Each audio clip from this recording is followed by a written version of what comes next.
sono due giostre barra 3, la terza non l'abbiamo fatta dopo aver fatto le prime due perché credevamo fossero lo stesso mood, che secondo me si possono proprio evitare a Disneyland, soprattutto visti i tempi che hanno di coda. Benvenuti in questo video. Dopo il mio viaggio a Parigi, che se non avete ancora visto sono usciti tutti i video sul canale, e a Disneyland in più in particolare parleremo di questo video, ho deciso di darvi alcuni consigli nel caso stesse programmando un viaggio a Disneyland. Partiamo subito dalla prima domanda: come si raggiunge Disneyland Paris? Il miglior modo a mio parere per raggiungere il parco è attraverso il treno che è una specie di nostro regionale chiamato RER A, direzione tipo Marne-la-Valche, sì, ma comunque c'è scritto Park Disneyland, quindi si trova abbastanza semplicemente. La comodità di questo treno è che lo trovate sia dalla mattina presto fino alla sera tardi, infatti l'ultimo dovrebbe partire verso l'una. Per noi è stato proprio comodo perché il treno fermava a 2 fermate di metro dalla nostra casa, quindi proprio ci siamo svegliati, siamo andati in metro e eravamo già praticamente sul treno. Per andare a Disneyland ci vuole o un biglietto speciale che se non sbaglio costa 5 euro, oppure se avete la Navigo serve quella a 5 zone come quella che abbiamo preso noi. Questo treno ovviamente si può prendere da diverse stazioni della metro di Parigi, per esempio noi avevamo quella vicino a noi che era Nation, ma so che ce ne sono altre anche dalla parte opposta di Parigi perché noi eravamo nella parte diciamo più est. Altri modi per raggiungere ovviamente c'è la macchina, infatti c'è un parcheggio enorme ma non ho la patente quindi non potevo andare in macchina,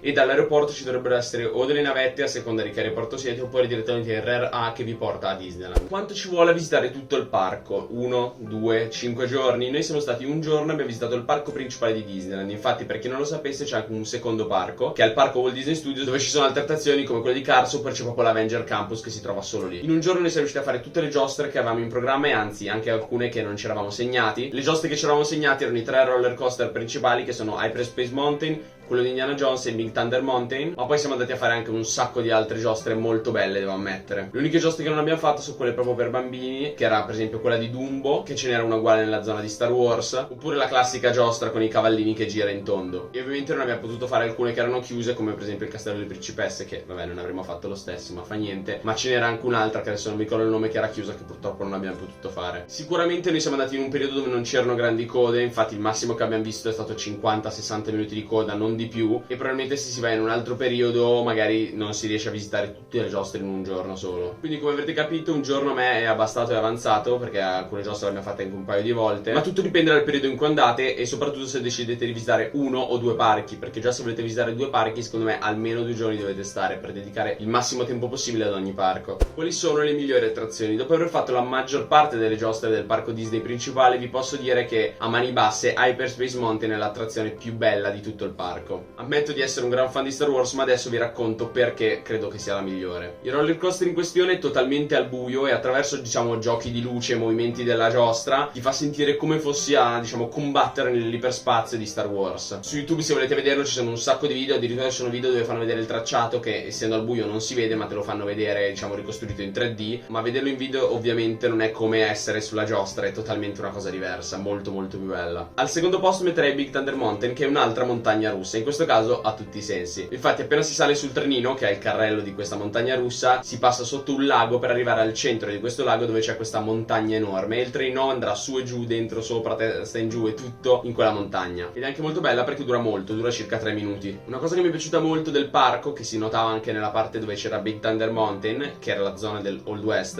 erano le ambientazioni, perché erano fatte al dettaglio, con la ruggine, con tutto perfetto, sembrava di essere veramente in quei mondi. L'ultimo posto invece lo prende un'attrazione che avevamo snobbato, ma poi avendo poca coda e stavamo andando comunque in quella direzione per andare a pranzo, siamo entrati e ci ha stupito, si è rivelata una delle migliori giostre, infatti al terzo posto di tutte le giostre del parco. Non fa più parte delle montagne russe, ma andiamo nel mondo dei film dei Pirati dei Caraibi, infatti era un'attrazione completamente tematica dei Pirati dei Caraibi, e era una barca che passava in diverse ambientazioni dei vari film, e addirittura all'inizio passava dentro il ristorante da cui proveniva un profumo, ragazzi, che voi non avete idea, solo che uno costa un botto quel ristorante, e due per fare le prenotazioni bisogna prenotare settimane prima e noi non l'abbiamo fatto, quindi purtroppo non abbiamo potuto mangiare lì. Ovviamente ragazzi questa è la mia classifica personale, c'è chi piacciono meno i roller coaster, c'è chi piacciono di più altri tipi di giostre, quindi poi ognuno fa la sua. Ma quali sono secondo me le attrazioni da evitare? Ci sono 2 giostre barra 3, la terza non l'abbiamo fatta dopo aver fatto le prime 2 perché credevamo fossero lo stesso mood, che secondo me si possono proprio evitare a Disneyland, soprattutto visti i tempi che hanno di coda. La prima è quella di Peter Pan, che dopo 60 minuti di coda, tra l'altro una coda lentissima, non si muoveva, non è che era lunga, era proprio lenta la coda, è durata solamente qualche minuto, mi sembra 1 o massimo 2 esagerando, era una barca che passava nelle ambientazioni di Peter Pan. L'unico punto a favore di questa giostra è l'ambientazione, infatti era una delle ambientazioni migliori probabilmente a livello di quelle di Big Thunder Mountain. Ma come vi ho detto prima, noi eravamo in un giorno in cui non c'era molta coda, quindi 60 minuti probabilmente era poco rispetto a un giorno magari che è pieno di affluenza. Quindi se dovete sacrificare magari una coda da Hyperspace Mountain per una coda da Peter Pan, non fatelo assolutamente. Invece nella seconda giostra non abbiamo fatto molta coda, ma secondo me è una di giostra che invece solitamente ha più coda. E quella di Biancaneve ha lo stesso principio di Peter Pan, solo che le ambientazioni erano ancora peggio e duravano ancora di meno. Abbiamo fatto tipo 20 minuti di coda per nulla di giostra. E la terza che vi dicevo era quella di Pinocchio, che funziona esattamente come quella di Biancaneve, e di Peter Pan è sempre una cosa che passa attraverso le ambientazioni, quindi vi sconsiglio di farla se non avete tempo. Il Premier Access è un pass che vi permette di saltare le file in tutte le giostre che volete. Da quello che ho capito si può fare massimo una volta per giostra al giorno, ovviamente, e il costo varia tra i 120 euro e i 160 a seconda dell'affluenza. Infatti come biglietti che variano da 59 a 89 anche questo varia. Ma se non volete spendere così tanto, anche perché magari non vi serve saltare tutte le giostre perché ve ne interessano solo 2 o 3, soprattutto quelle con la fila lunga non sono molte, c'è un'altra opzione. Direttamente il giorno in cui andate nel parco, dall'app dove avete i biglietti probabilmente, potete comprare dei saltafila che variano dai 5 ai 18 euro al massimo di quel giorno in cui sono stato io, che vi permettono per l'appunto di saltare la fila. Il costo varia oltre all'affluenza del parco anche alla popolarità della giostra. Infatti Hobbiton costava 5 euro, invece Hyperspace Mountain 18, che era la più costosa di quel giorno. E come vi ho detto prima, se non andate in giorni affollati avete tempo in abbondanza, quindi potete anche non comprarlo questo pass e farvi le code. O magari anche se andate in giorni affollati sacrificate quelle 2 ore che noi abbiamo messo nello shopping a fare le code e così riuscite a fare comunque tutto. I negozi. Ragazzi, ci sono una marea di negozi, sia tematici che non. A seconda della zona in cui vi trovate, Old West, Star Wars, Buzz Lightyear, Biancaneve, vendono cose diverse. Per esempio nella zona di Buzz Lightyear vendevano tutti, diciamo, i pupazzi che ci sono all'interno di Buzz Lightyear. Nella zona di Biancaneve vendevano tutti i vestiti delle principesse. Ma credo che il punto saliente dei negozi sia all'entrata del parco. Infatti il vialone centrale sono solo negozi, quello classico che vedete nelle foto sono tutti negozi e ognuno, diciamo, è specificato magari in una cosa. Ce ne sono un paio che sono generali, ma comunque per esempio c'è quello che vende solo gli zainetti, quelli piccolini di Minnie, oppure dentro il castello c'è la gioielleria dove vendono il famoso castello di Disney di cristallo. Ma una cosa a cui dovete stare attenti è che tutti i negozi hanno qualcosa di diverso, qualcosa di piccolo ma è diverso. Per esempio gli animaletti che abbiamo comprato noi che stanno attaccati alla spalla, noi li abbiamo cercati in un paio di negozi, li abbiamo trovati e abbiamo pensato che fossero una cosa riservata allo staff. Poi abbiamo visto una ragazza che ce l'aveva e quindi gli abbiamo chiesto dove l'aveva trovato e ci ha indicato un negozio che noi avevamo snobbato pensando ci fossero le stesse cose. Il mio consiglio per andare a fare shopping, ragazzi, lì è quando ci sono più tempi di attesa nelle giostre. Per esempio nel pieno pomeriggio i shop sono vuoti e le giostre sono piene, invece dopo le 9 le giostre si svuotano, ma giostre che avevano 60 minuti di attesa ne hanno 15, quindi vi conviene assolutamente magari pranzare più tardi, cenare prima, andare a fare shopping nel mezzo del pomeriggio e poi fare le giostre o la mattina presto o la sera, perché la gente già dalle 21, anche prima, anche alle 8 inizia a mettersi in fila o comunque a prendere la posizione per guardare lo show dei Lelouch, che in realtà noi ci siamo messi in posizione